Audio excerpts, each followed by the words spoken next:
प्रवर्तन निदेशालय की कार्रवाई से बचने के लिए जमीन घोटाले में फंसे अफसर और जमीन दलाल बचाने के लिए पूरा जोर लगाए हुए हैं। ईडी के डर से रांची, हजारीबाग, रामगढ़, देवघर, सिमडेगा, खूंटी समेत राज्य के कई जिलों में फर्जी तरीके से किए गए म्यूटेशन और जमाबंदी खोलने के आदेश से संबंधित फाइलें अपर समाहर्ता, भूमि सुधार उप समाहर्ता समेत विभिन्न अंचलों से गायब हो रही हैं। संबंधित कार्यालय के अफसर अज्ञात पर प्राथमिकी दर्ज कराकर अपनी गर्दन बचा रहे हैं। रांची में एक बार फिर बेशकीमती जमीन के दस्तावेज गायब कर दिए गए हैं। हीनू मौजा के खाता संख्या 328 के प्लॉट संख्या 514 की तकरीबन 1.5 एकड़ जमीन का लगान निर्धारण गलत तरीके से 1989-90 में बिल्टू अली और करना भुइया के नाम से कर दिया गया था। 2013 में प्राथमिकी दर्ज हुई थी। तत्कालीन SDO Ramanand Prasad Singh, DCLR Subodh Kumar Gupta, CO Naresh Kumar, अंचल निरीक्षक राजदेव दुबे और हल्का कर्मचारी अवधेश शर्मा समेत 27 लोग अभियुक्त बनाए गए थे।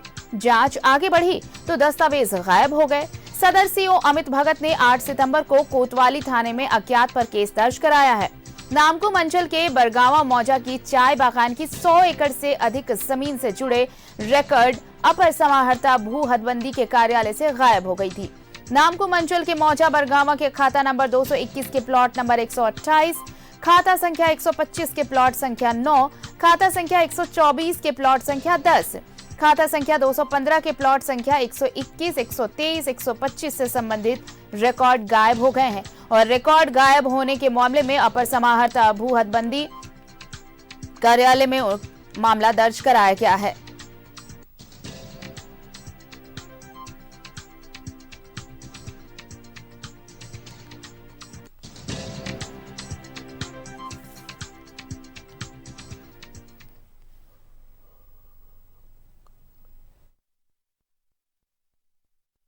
हमारे साथ सहयोगी दीपक उरांव जुड़ रहे हैं न्यूज रूम से, सीधे उनका रुख कर लेते हैं। दीपक, देखिए जमीन घोटाले में जैसे ही अब जांच आगे बढ़ रही है, ईडी की कार्रवाई का डर सताने लगा है और जो गड़बड़ियां पहले के सालों में भी हुई हैं, अब वो रिकॉर्ड्स भी दफ्तर से गायब हो रहे हैं, अंचल दफ्तर से गायब हो रहे हैं। जी बिल्कुल, आपने सही कहा। ईडी की कार्रवाई जिस तरह से 13 और 14 अप्रैल को झारखंड प्रदेश में देखने को मिला, उससे पहले जमीन का जो अवैध तरीका से खेल हो रहा था और किसी को भी इसका कहीं ना कहीं डर नहीं था और अफसरों और भूमाफियाओं की गठजोड़ से ही जमीन का जो है अवैध तरीका से खरीद बिक्री हो रही थी और इस पर किसी भी तरह का किसी को कोई डर नहीं था, क्योंकि कोई बहुत बड़ी कार्रवाई उस वक्त होती नहीं थी। जैसे ही ईडी ने एंट्री मारा जमीन घोटाला मामले में और उसके बाद 13 और 14 अप्रैल को जो छापेमारी करने के बाद कई भूमाफियाओं को यहाँ तक कि बड़े अफसर तत्कालीन रांची के उपायुक्त छवि रंजन को भी गिरफ्तार किया और कई ऐसे अधिकारी भी जो रडार में रहे। तो इसको लेकर जिस तरह से जो ज़मीन के अवैध तरीका से कारोबार हुआ है, अवैध तरीका से ज़मीन पर अवैध कब्जा या ज़मीन की खरीद बिक्री हुई है, तो उन लोगों पे कहीं ना कहीं ये डर सताने लगा है कि कहीं ना कहीं ईडी का जांच जो है उनके पास ना पहुंच जाए। चूँकि झारखंड प्रदेश में एक बहुत बड़े पैमाने पे ज़मीन का अवैध तरीका से खेल हुआ है, खासतौर पर राजधानी रांची में जिस तरह से ज़मीन का वैल्यूएशन बढ़ा है, उसके बाद अवैध तरीका से खेल बहुत बड़े पैमाने पर हुआ है। हिनू मौजा में ही जो है कि 1 एकड़ 55 डिसमिल जमीन की जो है लगान अवैध तरीका से निर्धारण किया गया और उसके बाद जब जांच हुई तो 1989-90 में कुल 27 लोगों के खिलाफ प्राथमिकी भी दर्ज हुई, लेकिन जांच का दायरा जो है वो आगे नहीं बढ़ा। उस वक्त तत्कालीन जो सीओ थे, तत्कालीन एसडीओ थे और तत्कालीन डीएलएसआर थे, उनके अलावा हल्का कर्मचारी और कई ऐसे लोग, जो कुल 27 लोगों के खिलाफ प्राथमिकी दर्ज हुई, लेकिन जांच जो है वो आगे नहीं बढ़ा। अब जिस तरह से ईडी कार्रवाई कर रही, तो ईडी की कार्रवाई भी कहीं ना कहीं इसमें एंट्री ना हो जाए, तो इस डर से कहीं ना कहीं जो अफसर है या फिर कर्मचारी है, तो वो सीधे तौर पे वो दस्तावेज को ही गायब करवा दे रहे हैं या कर दे रहे हैं, ताकि ईडी के जांच जब हो तो उनका ईडी का हाथ जो है वो उन अफसरों तक ना पहुंच सके। और इसी तरह का खेल आप देखेंगे तो नामकुम मौजा में 100 एकड़ से अधिक एकड़ की जमीन को जो है वो गलत तरीका से किया गया है खरीद बिक्री, उसका मूल दस्तावेज नहीं है। और झारखंड प्रदेश में जिस तरह से मूल दस्तावेज से छेड़छाड़ करके फर्जी दस्तावेज तैयार करके जो जमीन का खेल हुआ है, तो इसको लेकर के लगातार जो है ईडी की कार्रवाई कर रही है और पुलिस प्रशासनिक जो कार्रवाई होनी चाहिए वो नहीं हुई। अगर उस वक्त अगर इस तरह का कार्रवाई होता तो बहुत सारी चीज़ें जो है सामने आती। 1 एकड़ 55 डिसमिल जो हिनू मौजा में जो अवैध तरीका से उसका लगान निर्धारण किया गया और उसको लेकर जब जांच आगे नहीं बढ़ी तो अपना पल्ला झाड़ने के लिए कह सकते हैं कि अफसर जो है अपने हर वो हथकंडे जो है वो अपना रहे हैं। जो सदर अंचल के जो सीओ है अमित भगत, उनके द्वारा 8 सितंबर को प्राथमिकी भी दर्ज कराई गई। तो प्राथमिकी अज्ञात के खिलाफ जो है वो दर्ज हो रही है। तो कह सकते हैं कि अगर रिकॉर्ड से ही अगर दस्तावेज गायब हो रहा है तो ये एक बहुत बड़ा सवाल है और इसको लेकर के व्यापक तौर पे जांच होनी चाहिए।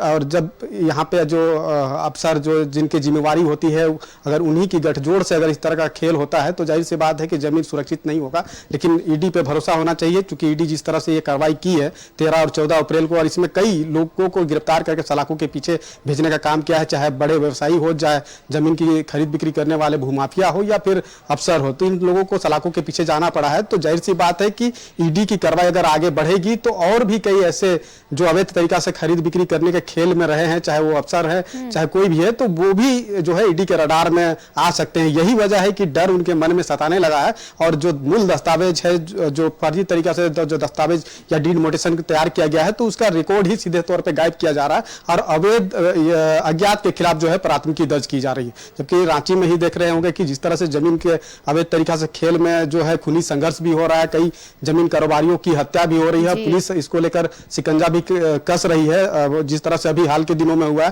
पुलिस मुख्यालय के निर्देश पर कुल 82 लोगों के खिलाफ जो है सीसीए भी लगाया गया है। तो डर और में जो कह सकते हैं कि जमीन के खेल में जिन लोगों का भी संलिप्तता रही है, चाहे अफसर हो चाहे भूमाफिया हो, सबके मन में जो है वो अब डर सताने लगा है कि ईडी का जो हाथ है कभी भी उनके गर्दन तक पहुंच सकती है। जी, तो देखिए, ये अगर ये सोचा जा रहा है कि रिकॉर्ड से अगर हम गायब कर दे रहे हैं दस्तावेज तो उससे बच जाएंगे वो, लेकिन ईडी की जांच जिस तरीके से चल रही है, आप देखिए अब ये दूसरा मामला भी चलेगा। एक तो गड़बड़ झाला हुआ, घोटाला हुआ, दूसरा सरकारी दस्तावेज भी गायब कर दिए गए दफ्तर से। जी बिल्कुल, देखिए अगर सरकारी दस्तावेज अगर दफ्तर से ही अगर गायब हो रहे हैं तो उनकी जिम्मेवारी किसकी है? जो किसी अंचल से अगर रिकॉर्ड रूम से अगर दस्तावेज गायब हो रहा है या किसी निबंधन कार्यालय से दस्तावेज गायब हो रहा है, तो जाहिर सी बात है कि बिना सोची समझी साजिश के तहत तो ऐसे गायब नहीं हो सकता है। तो जिनकी जिम्मेवारी है वो रडार में जरूर आएंगे। चूंकि पिछले दिनों हमने देखा भी था कि ईडी जब जमीन घोटाले मामले में जांच शुरू की थी तो कई जो निबंधन कार्यालय है वहां पर भी छापेमारी करने का काम किया था और दस्तावेज को खंगाला गया था। तो वैसे में तमाम जो अंचल कार्यालय है वहां से अगर रिकॉर्ड रूम से जो है दस्तावेज अगर गायब हो रहे हैं, भू निबंधन विभाग के अधीन जो चलने वाले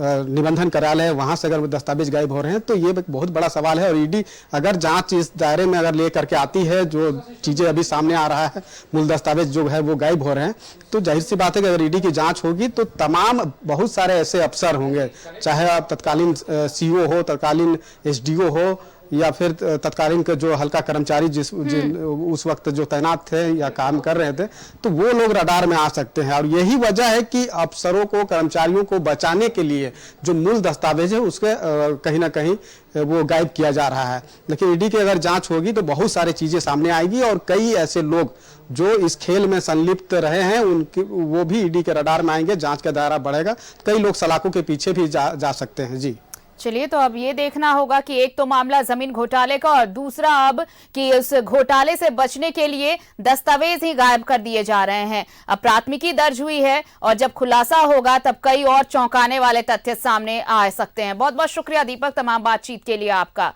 तो देखिए, जमीन घोटाला हुआ और अब जब ईडी की जांच तेज हुई है तो अब अंचल दफ्तर से दस्तावेज ही गायब कर दिए जा रहे हैं, जिसे लेकर अज्ञात के खिलाफ प्राथमिकी दर्ज कराई गई है।